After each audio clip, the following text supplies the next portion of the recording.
Salut à tous, on se retrouve aujourd'hui pour le test du Xiaomi Mi Max 3, le nouveau mastodonte de Xiaomi. Donc là, franchement, honnêtement, c'est un monstre, vous allez voir, il est énorme. Et que dire de plus? Mais c'est un téléphone qui vient de la boutique Chine Android, qu'il a en version anglaise chinoise, mais que la version globale est prévue, qui arrive très très prochainement. Donc vous avez un lien d'achat dans la vidéo, il y fait 229,90 €. Pas notre ligne d'achat qui est en dessous dans la description de la vidéo. Donc le contenu de la boîte, très simple. Il y a un petit fascicule avec le trombone, la boîte, le téléphone, le chargeur qui n'est pas européen mais on fournit un adaptateur européen et un câble type C. Et oui, il manque l'essentiel, il manque la coque. C'est dommage, l'UMI A2 avait la coque, là il n'y a pas de coque avec, j'ai bien regardé parce que je n'avais pas vu au début dans le Mi A2. Non, pas de coque avec, alors pour un gros téléphone comme lui, ça manque et c'est vraiment dommage. Allez, on passe au design et aux caractéristiques. Donc, le design, c'est pas compliqué. Vous prenez un Mi A2, vous l'allongez, vous le mettez sur une presse, vous l'allongez, vous avez ce téléphone. Non, là, sur Xiaomi, à part le Mi Mix premier du nom, qui était une révolution, Xiaomi, c'est un suiveur. Voilà, c'est une marque qui suit la tendance. Et en fait, je pense qu'ils ont les mêmes plans pour tous les derniers téléphones qu'ils font, parce qu'ils se ressemblent tous, c'est tous les mêmes. Voilà. Prenez le Mi A2, le Redmi Note 5, Redmi 5 Plus, à quelque chose près, c'est les mêmes. Hein. Et là, ils ont fait pareil. Donc voilà, ils ont pris le même, ils l'ont agrandi, et on a le Mi Max 3, excusez-moi, Mi Mix 3, c'est pas pour maintenant. Donc le téléphone, niveau caractéristiques, on a, alors en largeur 97,4 sur 171,15 de hauteur sur 7,99 mm d'épaisseur, pour un poids qui est donné de 221 grammes. Donc la prise en main, c'est vrai qu'il est gros, mais ça va, je m'attendais à pire. 222 grammes sur la balance, il n'est pas super lourd. Voilà, niveau, voilà, bon, il n'est pas léger non plus, mais je trouve que le poids ne se fait pas vraiment ressentir.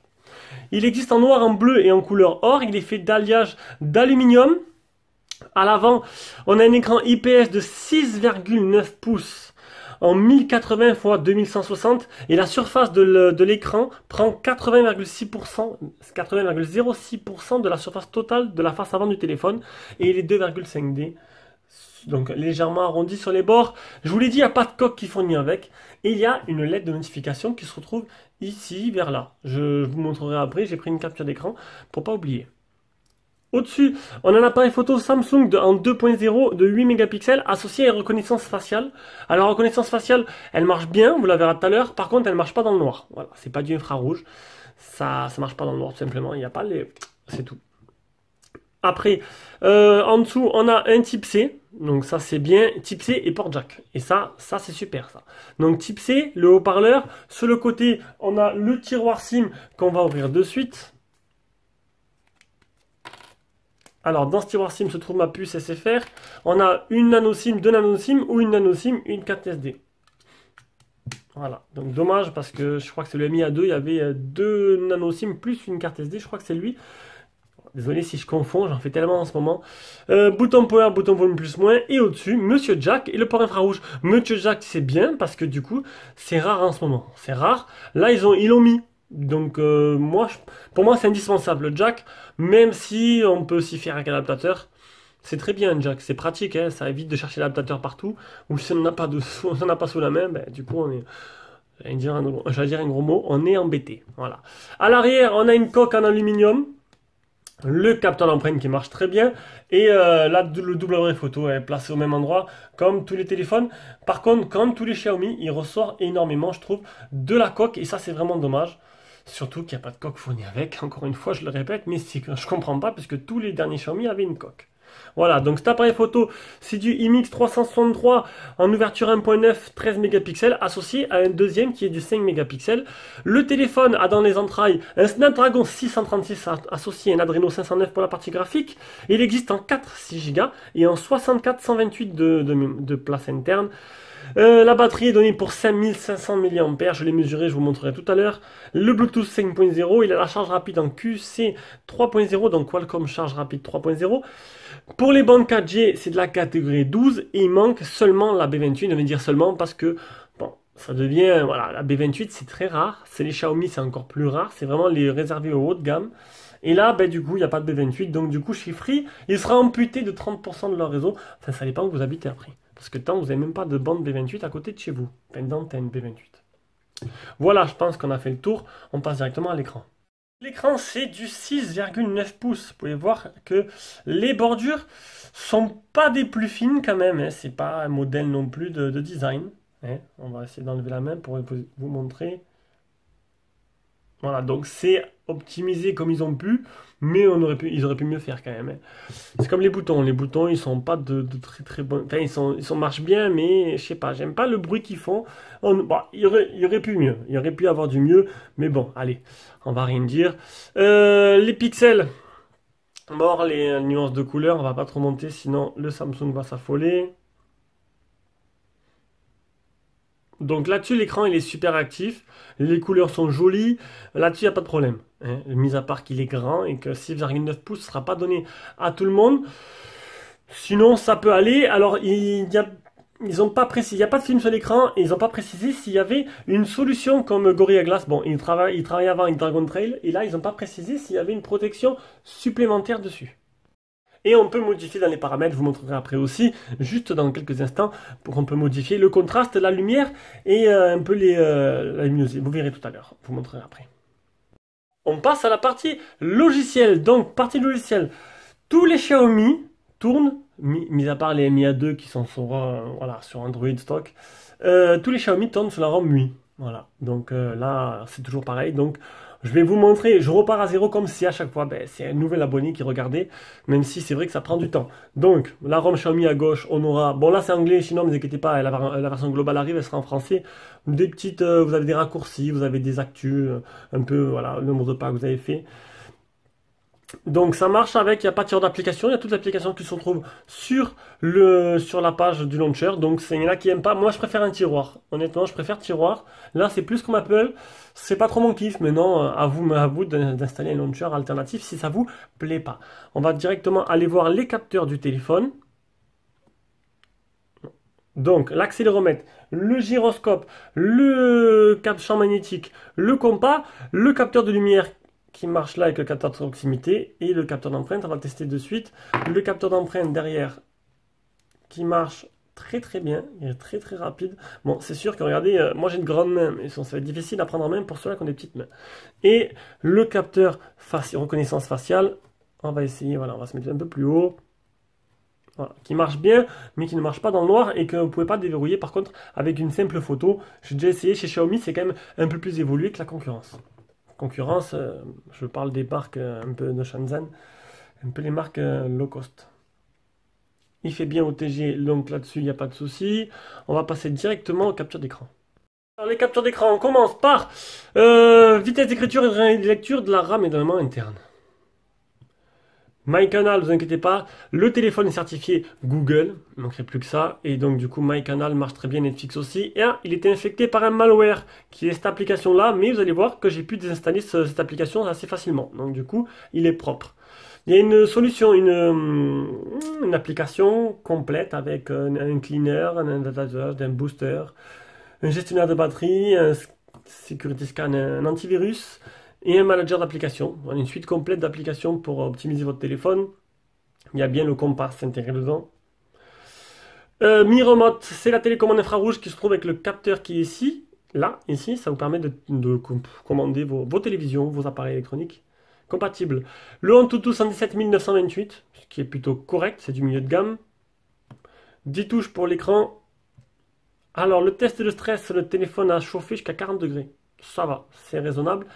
C'est pas non plus celui-là qui chauffe le plus. Mi Drop qui permet de m'envoyer des fichiers tout simplement. Le GPS test 22 fixé sur 24, 3 mètres. Très très bien, très bon score. 5959 pour le PC Mark. Les Geekbench, premier Geekbench. Deuxième Geekbench. La batterie, je l'ai mesuré à 4790 pour 5500 données. C'est pas trop ça, mais bon, après, je peux pas dire non plus que mon boîtier est super fiable. C'est une indication supplémentaire. Bon, elle dure longtemps la batterie, vous allez voir, même si elle fait pas 5500 peut-être, elle dure vachement longtemps. Donc, vous pouvez mettre votre puce en dual 4G et utiliser la Volt pour, d'ailleurs, j'ai oublié de l'activer quand j'ai téléphoné, pour passer des appels plus vite et avoir les appels déjà plus rapidement et en HD avec le réseau 4G. Donc ça, Donc on a le mode nuit et on a la luminosité automatique. Donc mode nuit c'est bien, si on met une teinte rougeâtre sur l'écran pour vous reposer vos petits yeux. Et ça, ce que je vous parlais tout à l'heure, vous pouvez modifier les nuances de couleurs, donc chaude ou froide, et mettre le contraste. Donc vous avez contraste automatique et plusieurs contrastes différents suivant vos envies. Donc moi j'ai mis automatique, ça change automatiquement avec la lumière qu'il repère de l'extérieur. Voilà, vous avez compris ce que je voulais dire. Une boutique de thème pour ce... Ah, ça c'est super parce que Xiaomi c'est super personnalisable. Vous avez une boutique de thème.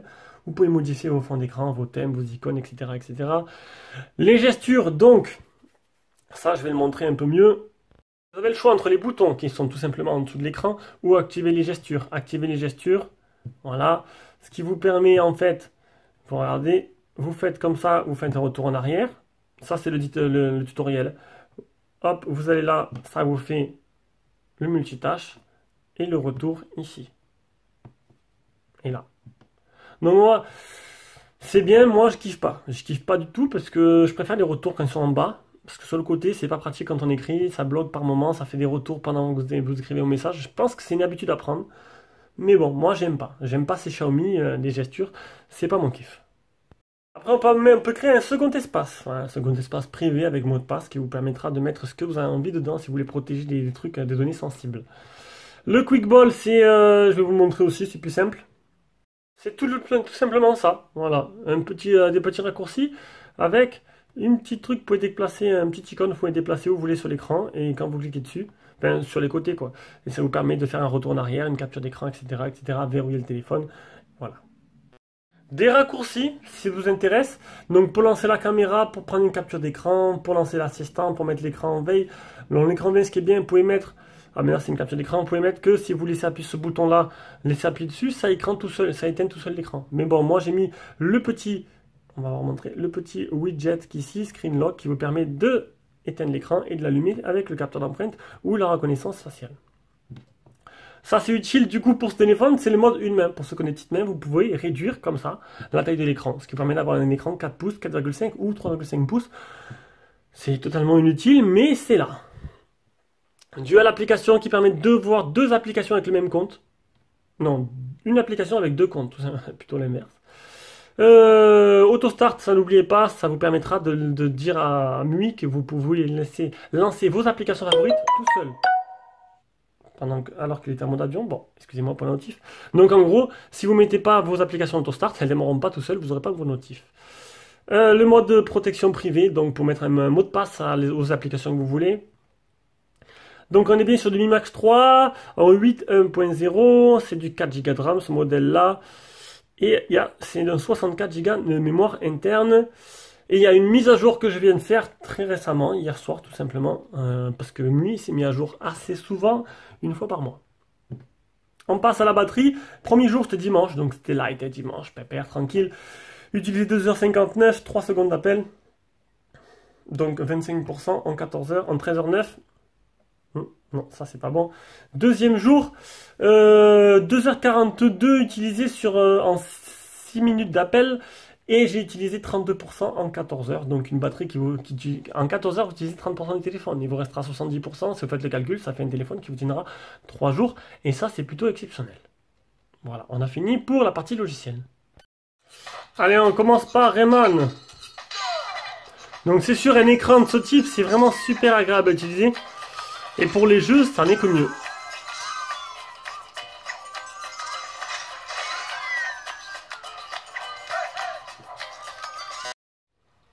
Allez, PUBG qui tourne en performance moyenne. Donc, un petit tour dans le jeu. Pas de lag. Graphiquement, c'est plutôt correct. Ah, on peut pas escalader par là. Hop. Non, ça va. Ça a l'air plutôt largement jouable. Hein, pas de souci là-dessus. Vous n'aurez pas de problème. Allez, on va prendre une arme, vite fait. Il n'y a personne, c'est dommage. C'est dommage qu'il n'y ait personne. Bon, allez, là-dessus, il n'y a pas de souci pour la partie jeu.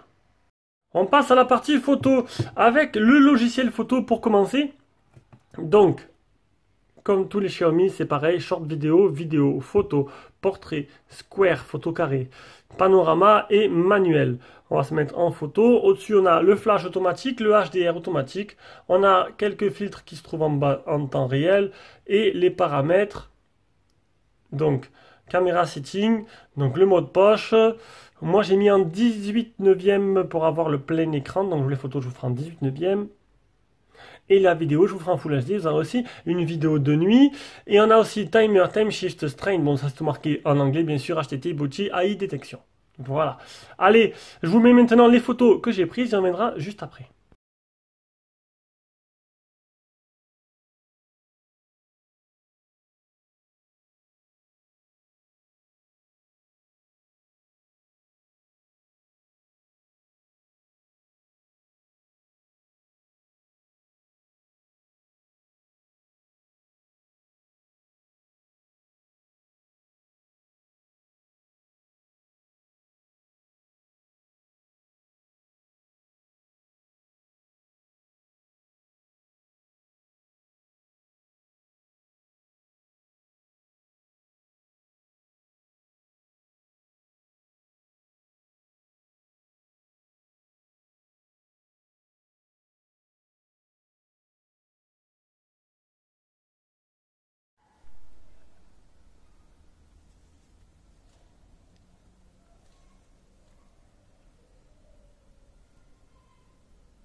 Autofocus qui marche plutôt pas mal.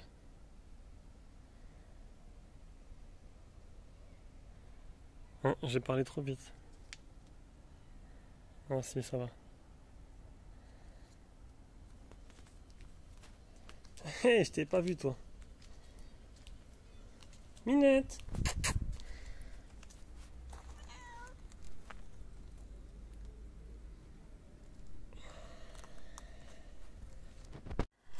Alors, comme d'hab, je me filme avec la caméra selfie pour la partie photo.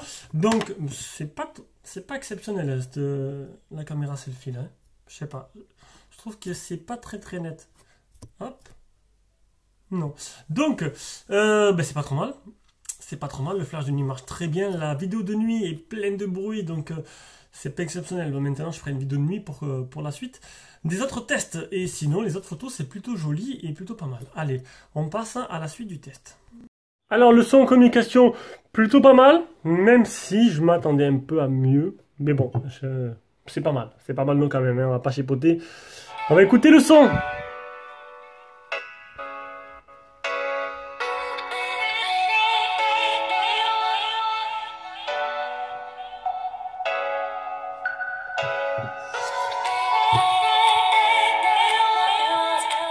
Et c'est pas mal du tout, hein. Franchement, il est puissant, il est bon. Bon son. Voilà, bon son, bon haut-parleur comme mis Xiaomi dedans. On va écouter, hop, Monsieur Jack.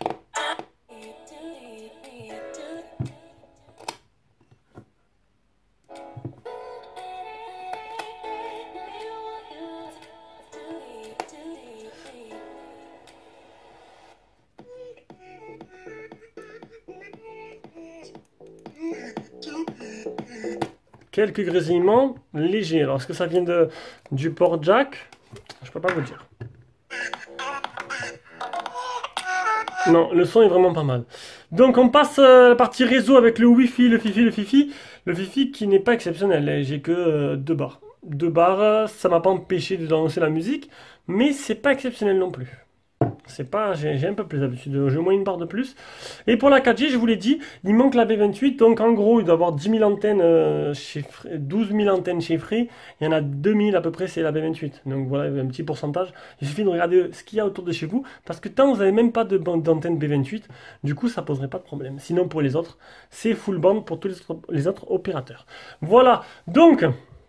On passe à la conclusion de ce téléphone. Donc, mis à part, pour moi, la coque qui manque, c'est un détail, mais il faut la commander. Alors, pensez à l'anticiper, parce que honnêtement, j'ai failli le faire tomber, ce téléphone. Ah, si je l'avais fait tomber, à Chine Android, ils n'ont pas été contents. Ça m'aurait coûté cher. Hein. Donc, c'est un chien.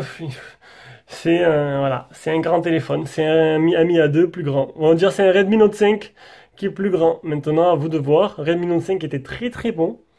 Lui, c'est 100 euros de plus pour quand même 9 pouces de plus. 0,9 pouces de plus. Est-ce que ça vaut le coup? Ça vaut de voir si vous avez les grands téléphones. Et pensez-y, il faut mettre une coque. Et sinon, bah, à part ça, bon, c'est Xiaomi. Donc bon, c'est plutôt correct. C'est bon partout. C'est pas exceptionnel. C'est pas un design de fou. Mais rapport prix plutôt très très intéressant. Allez, ciao ciao.